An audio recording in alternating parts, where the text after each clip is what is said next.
What's up, YouTube? Welcome back to Common Sense, Logic, and Reason, and thank you all for joining me for another video. And today I have another episode of Race Hustle Rhetoric, and this will be an example of all thinking. And I'm sure that most of y'all have heard this, and it's been used as of late. It's been used heavily, but this is one of the numerous excuses that blacks use to deflect away from personal responsibility. That being mass incarceration. And what's the argument? Well, the claim is that, black people, we make up a much greater percentage of the prison population than we do of the population of the United States of America. We are 13% of the population, but we make up 35% of the prison population. And we equal a greater percentage of the population that's 5 times that of white people. So therefore, it's systemic white supremacy. It is injustice in the justice system. It's out to get the black man, but it's, in other words, the black man is being held down because of being incarcerated en masse. Now, what's the truth in it?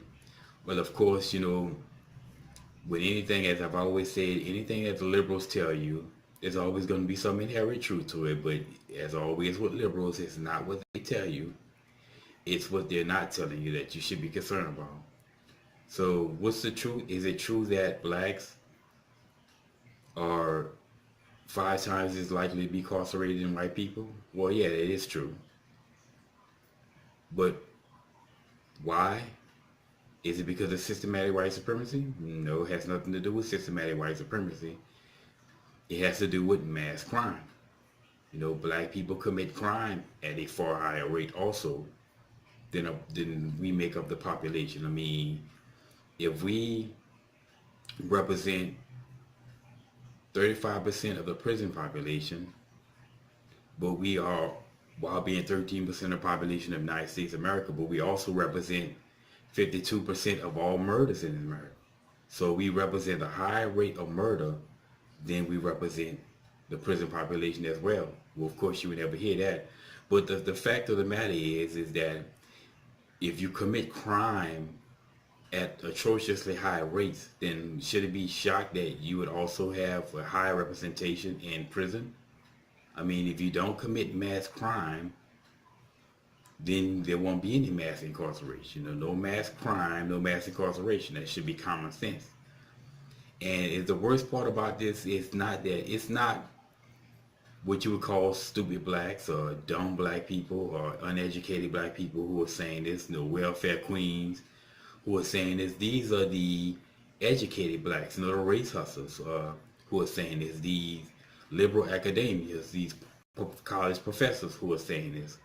And you wouldn't consider these people to be stupid. I mean, these would be considered intelligent blacks who are saying this. Now, you don't have to be a genius to come to the conclusion that if you commit mass crime, then the likelihood is going to be a mass incarceration.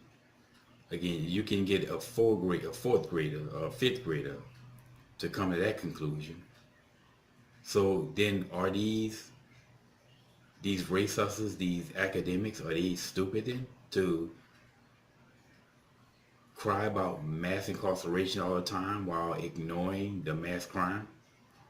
You have to be either stupid or you have to be a race hustler and you have an agenda. So are these race hustlers stupid? Of course they're not stupid. Do they know that blacks commit crime at atrociously high rates? Of course they know this. So then why would they cry about mass incarceration while ignoring the mass crime? Well, because it conflicts with the race narrative.